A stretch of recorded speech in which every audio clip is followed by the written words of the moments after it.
아멘. 네, 오늘부터는 전도서를 다룹니다. 전도서의 저자는 오늘 본문을 읽으면서 알 수 있는 것처럼 솔로몬입니다. 그의 노년의 기록으로 여겨집니다. 솔로몬은 성경에서 잠언을 지었고 아가서를 썼고 전도서를 썼습니다. 아가서는 젊은 때에, 잠언은 중년에, 전도서는 노년의 기록으로 보여집니다. 아시는 대로 솔로몬은 출발은 참으로 훌륭했었습니다. 그러나 그는 중간에 타락하고 말았습니다.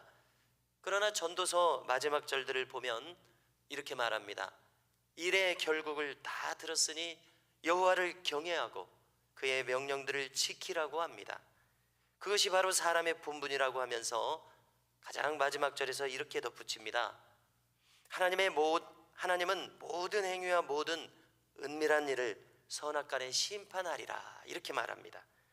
이렇게 말년의 솔로몬은 다시 신앙으로 돌아온 것처럼 우리가 생각할 수 있습니다. 그렇지만 솔로몬의 중간의 삶을 보십시오. 그는 그 국제정세 속에서 이스라엘의 정략적인 이득을 얻기 위해서 무수히 많은 이방 여인들을 후궁으로 들였었습니다. 애굽왕 바로의 딸부터 주변국의 모든 왕들의 딸들을 후궁으로 들이면서, 문제는 그들이 섬기는 이방인들의 우상도 함께 들여온 것이 결정적인 문제였습니다. 그래서 우리는 이스라엘 역사를 살펴볼 때에 솔로몬 이후에 북이스라엘과 남유다, 이 왕국들의 타락 원인이 전부 다 솔로몬에 있다고 해도 과언이 아닙니다. 그가 적극적으로 이방 여인들과 우상들을 그가 몸소 받아들였던 것이나 마찬가지이기 때문에 그렇습니다. 처음 솔로몬이 출발할 때를 떠올려 보십시오. 그는 기브온에서 마음의 결단을 하고 하나님께 1000번제를 드립니다. 이것은 1000번 제사를 드렸다는 의미는 아니고 1000의 수양을, 1000의 양과 소를 한꺼번에 드렸다는 의미입니다. 막대한 비용과 막대한 물자가 여기 소용되었습니다. 이렇게 그의 온 마음을 하나님께 표현하며 번제를 드렸을 때에 그는 그날 밤 꿈에 하나님께서 나타나셔서 너의 원하는 것이 무엇이냐 할 때 저는 지혜를 원합니다, 이렇게 구했습니다. 지혜라는 말의 원어는 듣는 마음이라는 뜻입니다. 이해하는 마음, 사물을 이해하고 사람들의 마음을 이해하는 그런 마음을 구했습니다.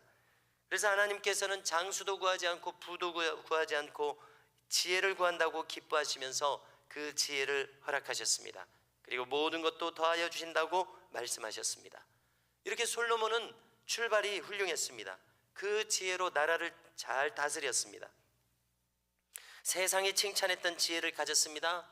각국에서 이 지혜를 배우기 위해서 수많은 지혜자들이 왔습니다. 왕들이 왔습니다. 여왕이 왔습니다. 무수한 시와 잠언과 생물 등의 연구소를 짓게 했던 이 지혜, 솔로몬은 가졌었습니다. 그런데 오늘 이 전도서 처음 2절을 보니까 노년의 솔로몬은 무엇이라고 선언하고 있습니까? 헛되고 헛되며 헛되고 헛되니 모든 것이 헛되도다, 이렇게 말합니다. 헛되다는 말의 원어를 찾아보니까요, 안개라는 뜻을 가집니다. 수증기라는 뜻을 가집니다. 안개, 아침 안개, 해가 뜨고 온도가 올라가면 안개가 사라집니다. 수증기, 그 맹렬하게 뜨거운 물속에서 피어났던 수증기도 금세 사라져버립니다. 그야말로 모든 것이 순식간에 사라져버리는 허망한 것이라는 뜻입니다. 일시적이고 유한합니다. 솔로몬의 인생을 보면은요, 그는 인간으로서 누릴 수 있는 모든 것을 누렸습니다. 재물을 가졌습니다. 권력을 가졌습니다. 지식을 가졌습니다. 오락도 추구했습니다. 모든 것을 경험했습니다. 그러나 노년의 솔로몬은 자신의 인생을 돌아볼 때 이 모든 것이 일시적이고 다 지나가는 것임을 깊이 깨달았습니다. 헛된 것을 깨달았습니다.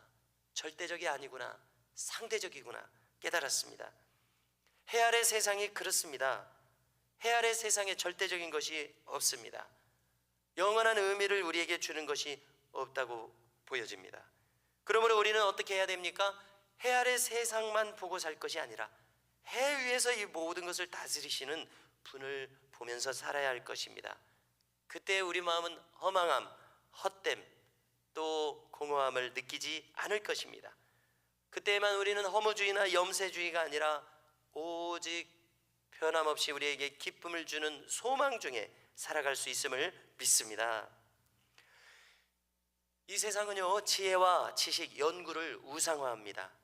과학주의 속에서, 이성주의 속에서 우리는 살아가고 있습니다. 모든 대중매체와 학문, 문화가 여기에 기초를 두고 있습니다. 불과 인간은 100여 년 전, 200년 전을 통해서 과학과 이성이 발달함으로 말미암아 모든 분야에서 하나님을 버렸습니다. 학교에서, 학문에서, 문화에서, 또 사상과 철학에서 하나님을 버렸습니다. 지혜와 지식은 필요합니다. 그렇지만 그것으로 모든 것을 알 수 없다는 한계를 인간은 인정해야 되는데요, 인정하지 않고 있습니다.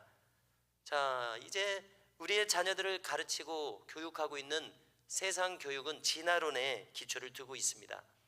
그런데 우리가 근본을 따지면요, 진화론도 이 론이라는 말이 하나의 이론이라는 뜻입니다.